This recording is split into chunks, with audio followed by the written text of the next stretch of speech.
And now, the time fight fans all across the globe have been waiting for.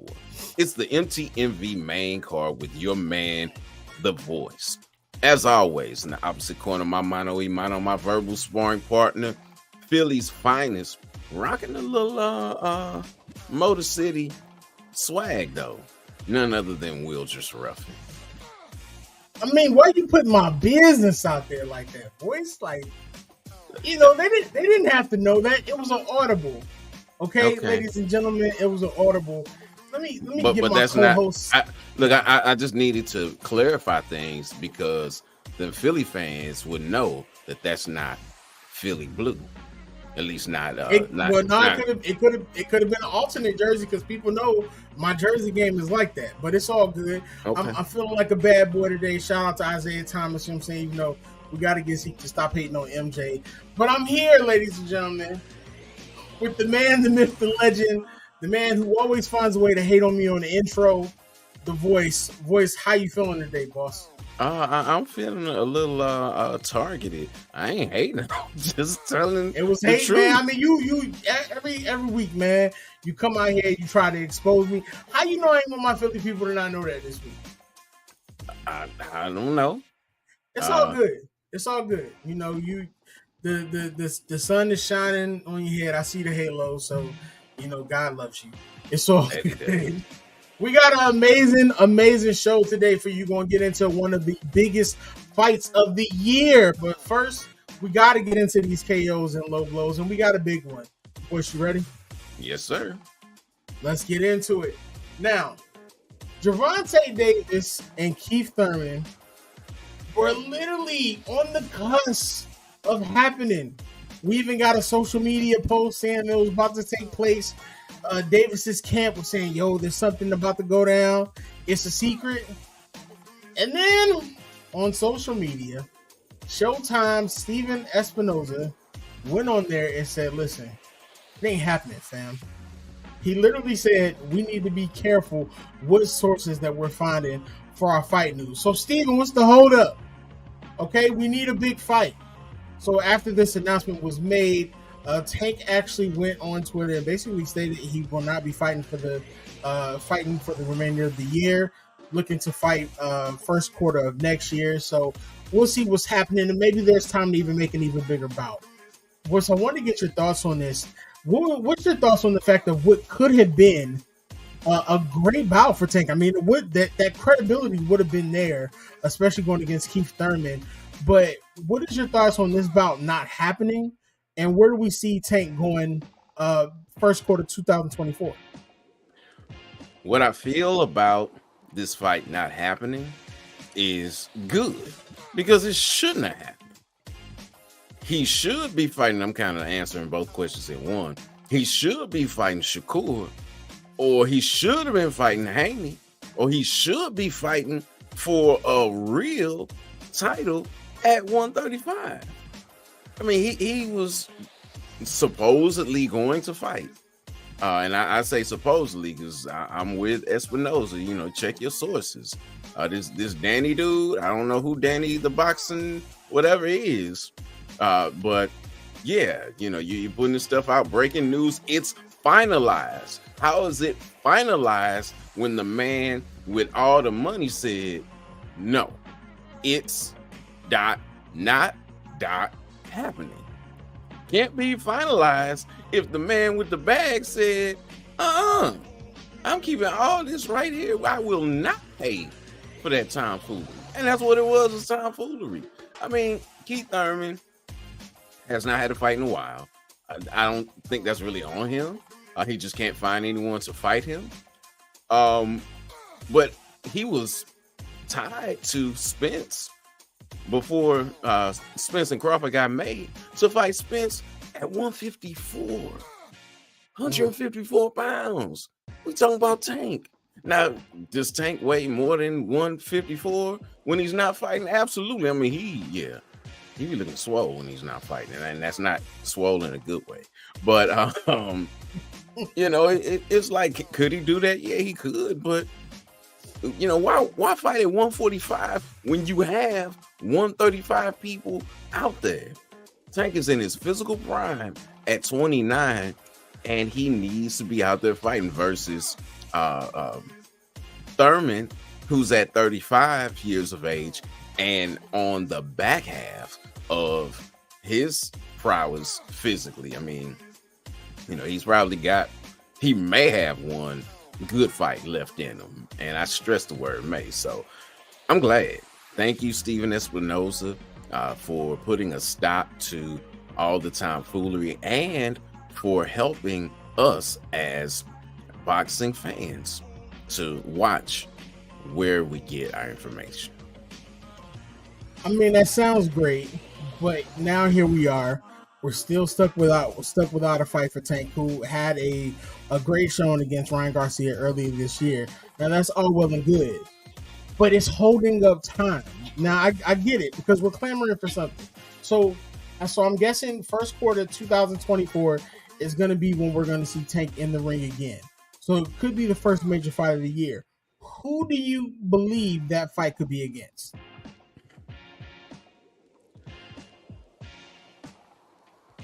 I'm pausing and I'm making the faces I'm making because whoever it is, it's probably still not going to be who we want to see him fight. You finally fought someone we want to see you fight in Ryan Garcia in your last outing. And we wanted to see what would happen because Ryan was a naturally bigger and taller opponent. And he dusted him. Great. That's wonderful. Fight more fights. You made more money in this fight than you did in any other fight. Fight more fights with people who we want to see you fight, like Shakur. Yeah, fight Shakur. Right. Fight Haney. Fight somebody. Don't fight Isaac Cruz again. We don't need to see that. Don't fight Frank Martin. He's not ready. Fight somebody that we want to see you fight, please.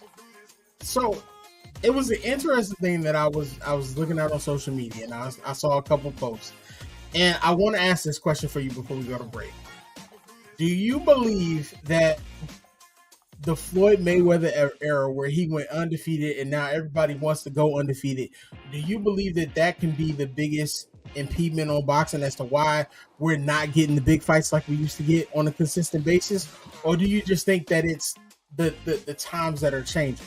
Because a lot of people feel as though now everybody, so even I think Caleb Plant stated it on the $1 Million Worth of Game podcast, everyone is so fearful of putting their undefeated streak on the line that nobody makes the big fights anymore. They got to be pushed into it. What are your thoughts on that? I think it's a combination of both. Floyd definitely set a blueprint for how to do it. The thing is, Floyd is one fighter. And there are very, very, very few fighters in all of boxing that never takes defeat. I mean, that's a part of the game. You're gonna lose. So you have that aspect of things, but you also have, as I stated when we were speaking about things not too long ago, you have the professional boxing company whose job is to get the most money that they can at the lowest risk for their fighters. I mean, the plan is immaculate. It is great. It is wonderful for the people that they represent. It's just not good for boxing fans as a whole. And it's not in line with what boxing is known for decades, which is the best fighting the best. The top people fighting each other to see who's really at the top. It's not about that anymore. To the point that your uncle, Leonard Ellerby, said regarding Tank is that he doesn't need a belt to fight. He's one of those people who transcends belts. He doesn't need his fan base doesn't need belts, which, okay, that's great to be able to do that. But at the same time, we still want to see the best fighting the best. And those who say that boxing is on a decline, this is the reason why. Awesome analysis. But we'll definitely see what's going to happen. Like I said, we're not going to get that next fight from Tank until early 2024. Ladies and gentlemen, we'll take a quick break. But when we come back, one of the biggest bouts of the year is finally taking place. And another championship bout that has historic implications. We'll be right back. We're going to take a quick break with Ozell. It's not just about the love of the game. It's about dedication and commitment through the process and the patience to endure. There's joy in reaching your goals and peace in knowing you've done all you're supposed to do. Ozell brand. It's not just a brand, it's a lifestyle. Awesome. I love it. Make sure you get your Ozells. It's football season. Get them colorways down. Get light voice and create your own colorway in your mind. That way you can walk around and you can tell them that it's a player exclusive. Well, you don't have to get them in your mind. You can custom design those jokers. What's good, Timeless? We missed your question. Thank you for saying that we had a good question. Yeah, fighters are trying to hold on to their title and they want to stay. Yep, your show right now, Prophet. Preach the word. Hallelujah. There you go. Oh, man, we got a great bout to get into. One of the most possibly highly anticipated bouts of the year. Now, after all the anticipation and the build-up, one of the biggest fights of the year is finally taking place when Mel Charlo is finally meeting Canelo Alvarez for the undisputed super middleweight championship. Now, the bout is going to take place Saturday, September 30th. It's going to be live from the T-Mobile Arena in Las Vegas. Now, while the fight will crown the undisputed super middleweight champion, there are a number of implications on the winner of the fight. First, the winner is going to receive a special belt from the World Boxing Council, the Publita belt. It's a one-off commemorative title that's usually created for high-profile fights with the WBC. You've seen this before. This is an amazing design, and it's actually based off of the Cathedral Puebla, I believe. So this is definitely, yes. Is it Puebla? Puebla. There we go. Now, on top of that, a win for Charlo would be huge. After taking the bout for his brother Jamal, who moved, Jamel moved up weight classes to actually take this bout. Now, he not only understands the implications of what a win can do for his career, but as he puts it, it's a wish list of fights that he would gladly take with a win. He recently stated, "A win over Canelo will let me know that I'm right where I should be. And if I need more work to do, then I got more work to do. A win over Canelo will stamp me as one of the greats. I take his belts, then I have to fight the Mexican monster, David Benavidez, Caleb Plant, and all the big boys, right? I'm going to have all of them trying to fight me. We're not going to say that here. And I got the short little Omaha fisherman," referring to Terrence Crawford, or whatever you want to call him, the net carrier. This is a dream come true. Just like winning undisputed, winning a world title, and making out the mud was. Once you get this far and you see yourself prospering, you just want to keep bringing it. And I'm staying focused on handling business. That's that focus that we like to see. Now, Canelo, on the other hand, he's been a little bit more reflective, probably over the past year, going into this bout with Charlo, saying what most critics are actually saying, while also looking to fix mistakes and create a path to a rematch with the second person to defeat him, Dimitri Bivol. Now, his statements during his All Access appearance actually say all that we're looking for that needs to be said.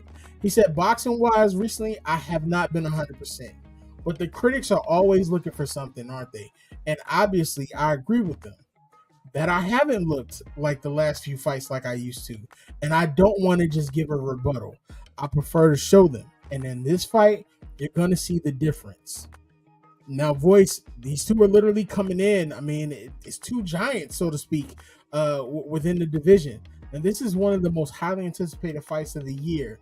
And a win or loss for both can have career-changing implications. So I want to ask, who do you feel needs this one more? Who needs it more is the one who's risking the most, and that would be Canelo. Canelo is putting all 4 of his championships on the line. He is the one that people have said that he's declining. Now, something that's really interesting about this fight that most people don't know, they're the same age. Canelo and Charlo are both 33 years old, both right at the peak of their athletic prowess. But Canelo has had considerably more fights, even though he only started fighting 2 years before Charlo did. He started in 2005. Charlo made his pro debut in 2007, but Canelo's had 63 fights, where Charlo's only had 37. The wear and tear on the body that goes along with preparing for all those fights takes its toll. And people say, oh yeah, that Ryder fight, he didn't look right, and he should have got him out of there. And I felt like he should have too. Ryder showed heart, but something that we may not have been aware of is that he had wrist surgery right around the time of that Ryder fight. So he wasn't going in at his peak level. You're punching with your fist. If your wrist is messed up, is it healed? Yeah. Is it right? I don't know. Are you thinking about that as you're throwing? Probably. Is that going to impact the way that you fight? Yeah, most likely. So as far as the person who's risking it all, it's him. Charlo, the only thing he's risking is a WBC belt. He still has 3 of the belts at 154, and if he loses, he just drops right back down and he fights Tim Tszyu, which he was going to fight anyway, for the belt, because whoever they put in with Tim Tszyu, I doubt very seriously that they're going to be victorious. So yeah, Charlo has nothing to lose and everything to gain, because if he beats Canelo, then he's in the top of those pound for pound rankings. I mean, literally, you hold championships at 2 different weight classes and have been undisputed at 2 different weight classes. Yeah, you should be in a pound for pound discussion. And no, I agree with that. But based off of what Charlo was saying, he feels like this is literally like the cusp of where he needs to be. He feels like a loss here could actually deter him from everything that needs to happen. So what does a loss look like for either one of these men moving forward? For Canelo, it spells the beginning of the end for him. Again, he's 33 years old. He's been fighting since 2005 and has 63 professional fights. Even if he was fighting, a bunch of so-called Mexican cab drivers, he still fought 63, now going on 64 times. Mm-hmm. So yeah, a loss for him is detrimental. You lose everything that you've got, really, because you got all the titles. Now you have no titles. What are you going to do now? Are you going to try to fight him again and win? Or are you going to try at a different, weight class? We see what happened when you went up to super, Lord, I can't even think of the weight class right now. I was going to say super lightweight, and that is not correct, but super middleweight. No, that fighting is super middleweight. Light heavyweight, that's what it is. It's not super, it's light. Light heavyweight. We see what happened, there. You were victorious against, a old man. And then we got in there with, with Bivol. It didn't look good for him. So yeah, if he loses all pull for real. I mean, does he still have a great pull in the Mexican community? And will they still come out to support him? Absolutely. But it's nothing like supporting your champion versus supporting, your favorite, your favorite guy who once was. Definitely. He's in the first of a 3-fight contract, I believe. So I I would think almost a loss. He would almost challenge Charlo for the rematch automatically, but then he may end up having to see his brother before he can even go see B-Ball again. So it just And then depends he on wouldn't what. be fighting Bivol anyway. The way that, or I should say, when that deal got signed, pretty much it was a done deal. It was our fight. Charlo, and it wasn't this Charlo, but I fight Charlo. I will find someone else to fight, and then end things off with the monster, Benavidez, who Charlo talked about. So yeah, he loses this fight. You got 2 more fights with PBC if you choose to honor those contracts, and nothing is going to look good for you. So okay, so before we move on, a win for Canelo, right? Hypothetically, let's say Canelo comes out, he does what he's supposed to do. Get Crawford versus Canelo next? It depends on really where that takes place. I would find it hard for Crawford. He might try it, but jumping up 3 weight classes to fight Canelo, because Canelo's not going back down to 160 at this age and this time frame. He hasn't fought below 168 since 2019. So 5 years down the road, we're gonna fight, at 160 again. I don't think so. Awesome. Definitely. Thank you for that analysis, Voice. Make sure you all are following the Voice on Twitter Saturday, September 30th, because you already know he's going to be detailing it, breaking down the fight round by round. That's going to be an amazing fight. That's actually an amazing card overall. So make sure you all tuning in. Now, moving on, Voice. New generational fighter is meeting an all-time great when Ham Siho and Stamp Fairtex face off for the interim Atomweight Championship in the headliner of the main event of One Fight Night 14. Now, this is going to be inside the Singapore Indoor Stadium. For Stamp, this is an opportunity to literally make history. She's previously held the Muay Thai and kickboxing world titles in the world's largest martial arts organization, and an opportunity for a third would literally put her in rarefied air. And this is a sentiment that she recently expressed in the most exciting manner. He stated, "This fight means a lot to me. If I win, I'll be the first 3-sport one world champion, which no one has ever accomplished before. I'm determined to make history." She literally just told One this in the interview recently. But she is, however, understanding of the roadblock that is in front of her. She stated, "I agree. Ham is good in her sport, but I'm better than her in my field of striking. Let's see who's better in the ring."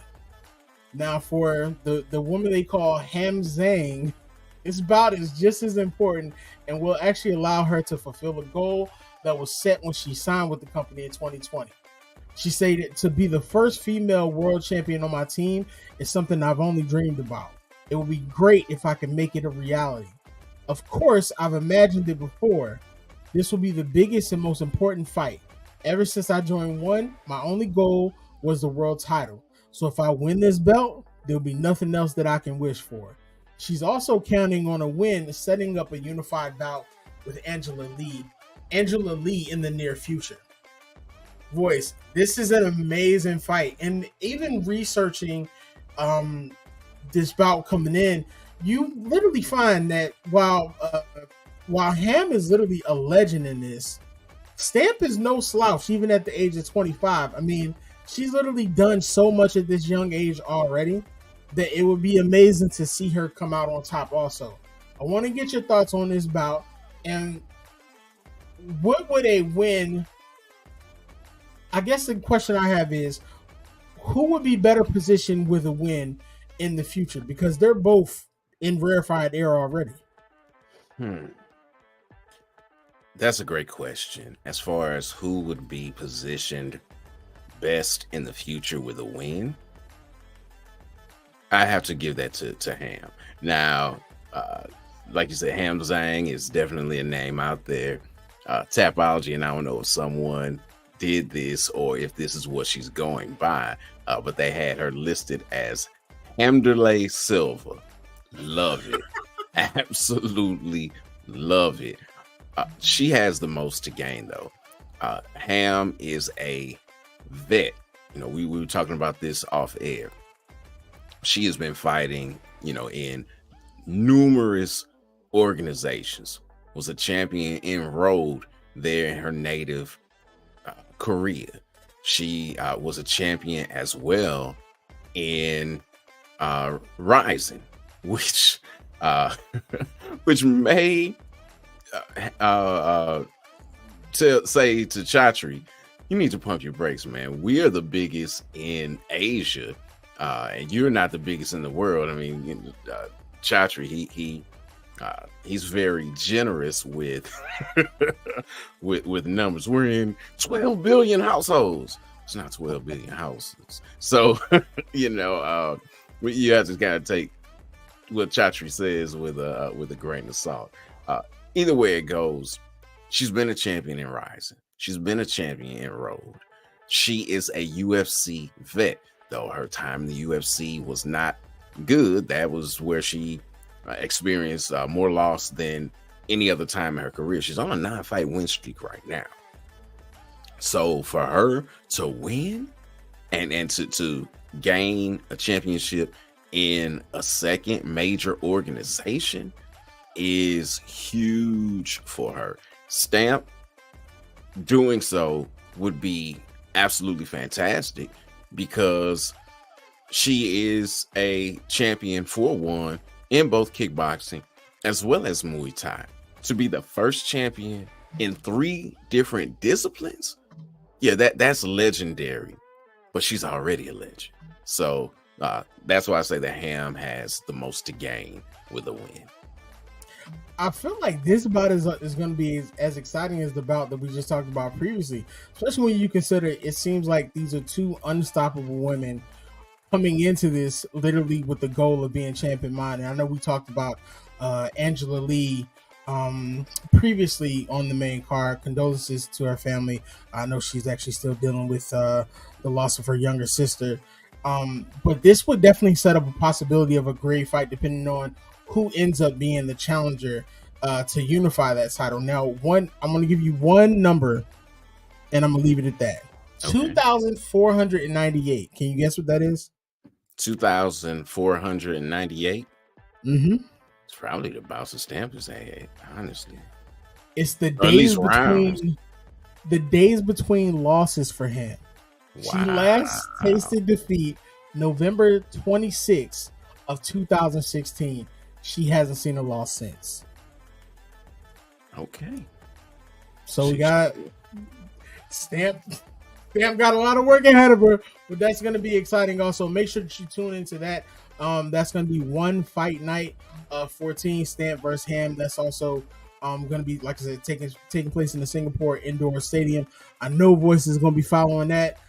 History is going to be made no matter what happens, because this will be also the second champion of the atomweight division moving forward from what I understand. So that's going to be a great fight. Also, Voice, do you have any other fights that we should be looking forward to this weekend? Well, yes, I do. I try to keep a couple under the radar fights, even if we don't have any Voices marquee matchups, some bouts that definitely a standout that you should pay attention to.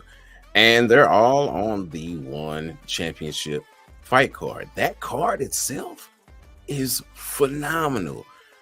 And it is really cutting edge, not only in the main event where you have, the interim champion crowned as far as the atomweight MMA division, but this card is headlined by 3 different contests with women in 3 different disciplines. Headline MMA, co-main is kickboxing, and I was gonna say co-main. It is the next co-main. I guess they got 2 co-mains. It got me confused. But the other one is submission grappling. And I say kickboxing. I'm sorry, I meant to say Muay Thai, which is another reason I was kind of flubbing a little bit there. So I know you call me the flubber. I'll take that today. I will take that. But yeah, you got it headlined by 3 different women's bouts, 3 different disciplines. And then, like I said, those are the top fights. You have strawweight champion Zhang Jinao taking on Wonder Girl in a mixed rules striking match. You got former champ John Lineker, you got former champ Edward Foyolong, and you got former title challenger Mauro Cirilli fighting. So yeah, the card is bananas. Can't wait to sit down and watch that on Prime on Friday. Awesome. Thank you so much, boys. Before we close out, big news in professional wrestling today. Jade Cargill signed with WWE. She's at the Performance Center. Yeah, Twitter went crazy for that one. So make sure you tune in just to see what's going to happen with that. I got a question. What's your question? Because I did see that, and how I feel about professional wrestling. The testosterone soap opera that it is. Why was she at the Performance Center? She's been a champion in AEW. Why would she need to go to the Performance Center? Well, the whole goal when you go to the Performance Center, and I've actually, when I interned there, I did a lot of work there. The whole goal with going to Performance Center is just a place for professional wrestlers to go and practice and hone their skills further. It's literally like a top center, so you can do everything from promos to getting into the ring to practicing to doing all types of things. She had her last match, I think maybe 2 or 3 weeks ago. But you can find literally some of the best professional wrestlers there at any given time. It's literally like LeBron going into the gym and getting up some jump shots. Okay. All right. Because when I think of the Performance Center, or at least what I've known of it, it's like, okay, this is where up and coming talent goes to kind of prove themselves before they actually get put out on the road.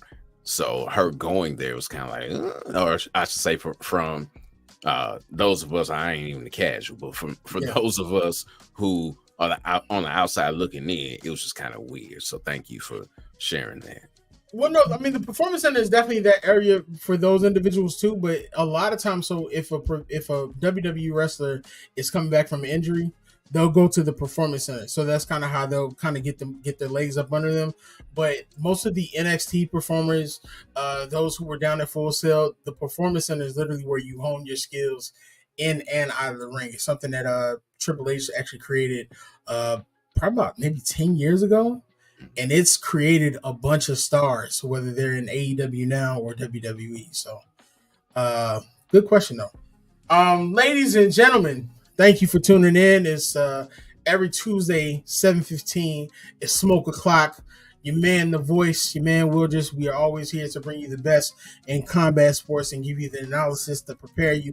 Y'all saw what happened this past weekend in that Joyce and Zhang Wei Li fight. Y'all saw it. You know what I'm saying? We called it. We said what was going to happen. So make sure that you follow us. Make sure that you share, like, and subscribe. Make sure you visit the website, mtmvpn.com. You can catch a lot of our articles. We're getting articles every day. WNBA finals, college football, HBCU, anything you need is going to be there. Make sure you check out the merch. And we are everywhere where podcasts are. So you can't see these beautiful faces. You can always listen to the voices because, I mean, his name is The Voice. But thank you, ladies and gentlemen. Voice, take us out, sir. All right. In my last words, we've talked a lot about the One Championship card, and specifically the figure that looms over this card is Angela Lee. The main event is for the interim title, which she holds the full title. And the reason that the interim title is going on is because she's trying to decide what she's going to do going forward. And she needed some time away. Her little sister, Victoria, died earlier this year. And in an article for Parent magazine, Angela shared a lot about this. What wasn't known, or at least I wasn't aware of until reading that article, is that Victoria's death was a suicide. You know, you have this young lady, 18 years old, doesn't even really know life yet, but she succumbed to, you know, to the demons that many people fight, and she wasn't victorious. Angela, you know, that really hurt Angela. Obviously, you know, she's your little sister. You train with her. You know, you help her get into the one organization. You all are the first family, and Angela is the oldest. You know, so here it is, my little sister. You know, who I'm bringing up right under my wing, has left us, and there could be some guilt there, because what also was not known, at least to the masses, is that back in 2017, when she had that near fatal car crash, which many of us knew about because she was, you know, at the top of the game, the face of one championship, that was an attempted suicide. That car crash was. It wasn't just an accident. It was an attempted suicide. So this is something that's serious, and it's something that we really need to pay attention to, and that's one of the reasons why Angela has been sharing these things with the public, is because it's serious and it's real. And September is National Suicide Prevention Month.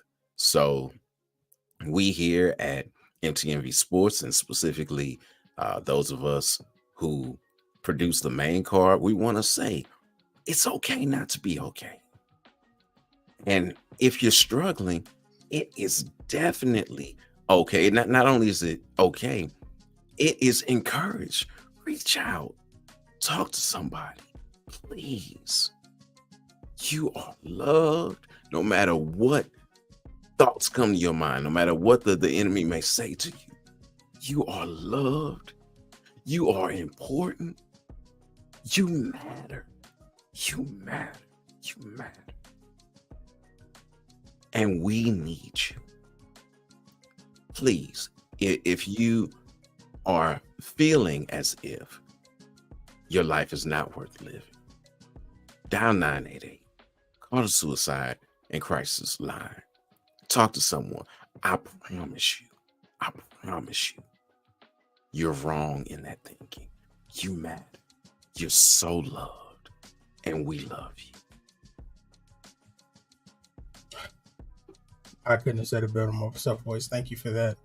Ladies and gentlemen, thank you for joining us. It's no way to... Let's just end the show. Until next time, fight the good fight.